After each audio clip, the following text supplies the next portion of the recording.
এর কাজটা আস্তে আস্তে নিরাময় হয়ে যাবে, সে আর কাশবে না। আজকে খাওয়ালাম, কালকে সকালে খাওয়াইছি, একটু কমেছে। কালকে সকালে খাওয়াইছি, কমেছে, সেই জন্যই কিন্তু আমি ভিডিওটা আজকে বানালাম যে আসলে উপকার হবে।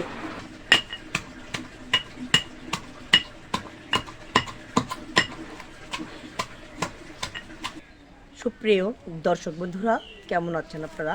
আশা করি সবাই ভালো আছেন, ভালো থাকবেন, সবাই সুস্থ থাকবেন। বন্ধুরা, আজকে এমন একটি ভিডিও আপনাদেরকে দেখাবো। এই বড় বড় গরু আজকে আপনাদেরকে দেখাবো না, আমি যদি প্রতিনিয়ত গ্রামের ছোট ছোট গরুগুলো দেখাই, প্রান্তিক কৃষক ভাইদের গরুগুলো দেখাই এবং তাদের সফলতা ব্যর্থতা দুঃখ দুর্দশা কিন্তু তুলে ধরার চেষ্টা করি। কেমন আছে, কেমন তাদের দিনকাল যাচ্ছে, গরুর লালন পালন করে তারা লাভ করতে পারছে কি পারছে না, কি কি সমস্যার সম্মুখীন হচ্ছে, এইসব তুলে ধরার চেষ্টা করি আপনাদের সামনে। তো দর্শক, তবুও আপনারা অনেক ভালোবাসা দিয়ে কিন্তু এত দূরে নিয়ে এসেছেন। কন্টিনিউ দেখতে থাকবেন যে আসলে আমি আরও এগিয়ে যেতে চাই, আপনাদেরকে নতুন নতুন জিনিস আমি দেখাতে চাই। আজকে আমি এসেছি আমার গরুর যেহেতু কাশি হচ্ছে, সেই কাশির একটি ওষুধের বাগানে আমি এসেছি। ঠিক বাগান না, এটি একটি ঝোপঝাড়, জঙ্গলে কিন্তু এই গাছটি হয়ে থাকে। তো এই জঙ্গলেই জন্ম হয়, আবার অনেকে না জেনে না শুনে এই গাছগুলো আবার কেটে ফেলে। আর এই গাছগুলো কিন্তু এখন বড় বড় ঔষধ কোম্পানি কিন্তু এই গাছগুলো এখন মানুষদের চাষ করে নিচ্ছে, সেখান থেকে কিনে তারা আবার ঔষধ তৈরি করছে, মানুষের কাশের ওষুধ। তো আমার গরুর যেহেতু কাশি হয়েছে, এটি খুব ভালো একটি উপকারী গাছ। অনেক আগে জঙ্গলে হতো, প্রচুর পরিমাণে যেখানে সেখানে জন্ম নিত এই গাছ, যার নাম বাসক। যখন দেখলো যে এটা ঔষধ হিসেবে ব্যবহার হচ্ছে, এই বাসক গাছ নিজে নিজেই উধাও হতে শুরু করেছে। আর কোথাও ইচ্ছে মতো তারা জন্ম নেয় না, এখন তাদের জন্মাতে হয়, অর্থাৎ চাষ করতে হয়। কি জানি তারা এক উদ্ভিদ, তারা কি জানে কিভাবে বুঝতে পারলো যে আমাকে ঔষধ হিসাবে ব্যবহার করছে মানুষ। সেই থেকে তারাও নিজে নিজে উদা হয়ে, শুধু এই বাসক গাছ না, যে কোনো ঔষধি গাছই আগে ঝোপঝাড়ে অনেক পরিমাণ হতো, কিন্তু মানুষ যখন ঔষধ হিসাবে ব্যবহার করা শুরু করেছে, তখন তারা নিজে নিজেই উধাও হওয়া শুরু করেছে, এখন আর নিজে নিজে হয় না। তো যাই হোক, সে কথা। গরুর কাশি কিন্তু অনেক উপকারে আসে, কাশির জন্য অনেক উপকারে আসে এই বাসক পাতা। এই বাসক পাতা আমরা আজকে গরুকে খাওয়াবো, কী পরিমাণ খাওয়াবো, কিভাবে খাওয়াবো, সব কিছু আপনাদেরকে দেখাবো। আর একটি কথা, কাশি কিন্তু গরুর ঠান্ডা থেকেও হতে পারে। আমরা যে খড়ের গাধা, যেখানে খড় খোলা হয়, সেই খড় যেহেতু আমরা খোলামেলাভাবে কিন্তু শুকিয়ে থাকি, এলোমেলো খড়গুলো, সেখানে ধুলো ময়লা থাকতে পারে, সেই ধুলো ময়লা থেকেও গরুর কাশি হতে পারে এবং ঠান্ডার থেকেও হতে পারে এবং আবহাওয়ার কারণেও হতে পারে। তো যেভাবেই কাশি হোক, গরুর যেহেতু খুসখুস করে কাশছে, যখন কাশতে শুরু করে 5 থেকে 6 বার পর্যন্ত কাশে, তো এই কাশকে ভালো করার জন্য আমরা আজকে বাসক পাতার বাগানে এসেছি। সমস্ত এলাকা, অর্থাৎ 4-5টি গ্রাম খুঁজে দেখলাম, কোথাও বাসক পাতা নেই। মানুষের যেহেতু সিরাপ যখন কিনে আমরা, এই বাসক পাতার ছবি থাকে। গরুর যেহেতু যখন আমরা কাশনীল সিরাপটা কিনি, তখন কিন্তু বাসক পাতার ছবি থাকে। তো ভাবলাম যে বাসক পাতা না কিনে, গরু যেহেতু লালন পালন করতেই হয়, সেক্ষেত্রে কথায় কথায় ডাক্তারের শরণাপন্ন কেন হব, নিজে কিছু করে দেখি। তো এই বাসক পাতা আমরা আজকে তুলে নিয়ে যাব, কিভাবে খাওয়াবো সেটা আপনাদেরকে দেখাবো। তো পাতা নেব আমরা 50 থেকে 60টি। আমি ইচ্ছে করলে কিন্তু এর ডাল এখানে ভাঙতে পারি, এখানে ভাঙতে পারি, মাঝখানেও ভেঙে অনেক এক গাদা আমরা নিয়ে যেতে পারি, কিন্তু এক গাদা আমরা নেব না, কারণ এটি একটা ঔষধি গাছ। এক গাদা নিয়ে গিয়ে কী করব, পাতা শুকিয়ে নষ্ট হবে, ফেলে দিব, অতএব ঔষধ নষ্ট হয়ে যাবে। তাই আমরা এই উদ্ভিদকে বাঁচিয়ে রাখবো, পারলে সংরক্ষণ করে রাখবো, রোপণ করব, চাষ করব, বিলুপ্তি হতে দিব না তাকে। তাই আমরা এখান থেকে যা প্রয়োজন 50টির মতো পাতা আমি নিব, নিয়ে আমি বাড়িতে যাব, এটাকে কিভাবে প্রসেস করে গরুকে খাওয়াই।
এইভাবে থেতলে করবেন, যাদের পাটা আছে পাটায় থেতলে করবেন।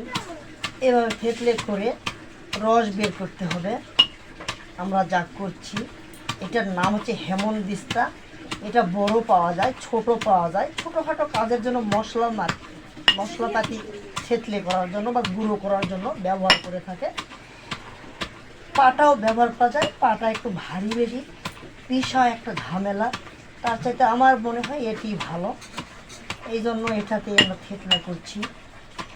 একটি গরুর জন্য 45 মিলি থেকে 50 মিলি পর্যন্ত রস বের করব।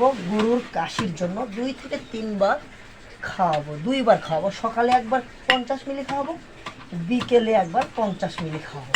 এই 100 মিলি খাওয়ালে ইনশাল্লাহ আশা করি এই খুসখুস কাশটা গরু ভালো হয়ে যাবে। কারণ এটা কিন্তু পর্যাপ্ত পরিমাণ তিতা যাকে বলে তিতা। একটা মানুষের যদি কাশ হয় এইভাবে থেতলে করে 5 থেকে 6 মিলি যদি খেতে পারে 2 থেকে 3 দিন, কাশ জ্বর কৃমি পর্যন্ত ভালো হওয়ার সম্ভাবনা রয়েছে। থেতলে হয়ে গেছে।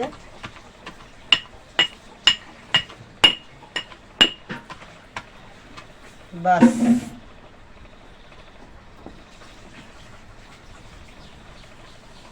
দেখেন কি পরিমাণ রস, দেখেন। এটাকে কিন্তু ছেঁকে নিতে হবে।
এটা কিসে করে খাওয়াবো সেটি আপনাদের দেখাচ্ছি।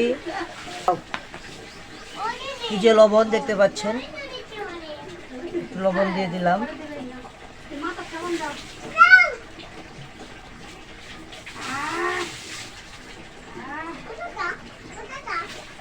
এটা একটু বোতলে তুলবো। তারপর এভাবে কিন্তু খাওয়ানো যাবে না, চামচ দিয়েও কিন্তু খাওয়ানো যাবে না। তাই এটা বোতলে তুলবো, বোতলে তুলে গরুকে খাওয়াবো। সবসময় কেউ ভুল করে কাচের বোতলে তুলবেন না, কাচের বোতলে খাওয়াবেন না। কারণ গরু যদি দাঁত বসিয়ে দেয়, কাচের বোতল ভেঙে গরুর কিন্তু জিহ্বা কেটে যেতে পারে, মুখ কেটে যেতে পারে। তাই প্লাস্টিকের বোতলে আপনারা খাওয়াবেন।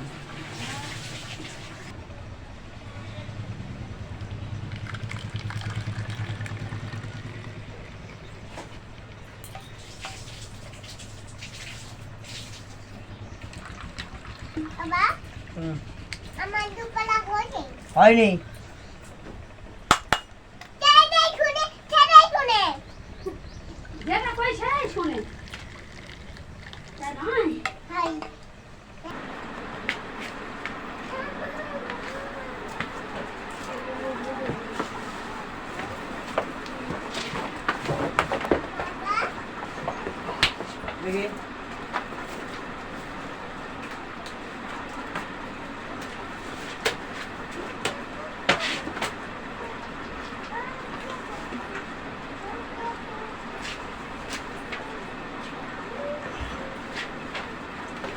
হয়ে গেছে দর্শক খাওয়ানো।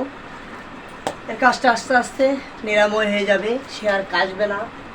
আজকে খাওয়ালাম, কালকে সকালে খাওয়াইছি, একটু কমেছে। কালকে সকালে খাওয়াইছি, কমেছে। সেই জন্যই কিন্তু আমি ভিডিওটা আজকে বানালাম, যে আসলে উপকার হবে। দর্শকদের একটু দেখাই আসলে কীরকম উপকার হয়, এই জন্যই কিন্তু বানালাম ভিডিওটা।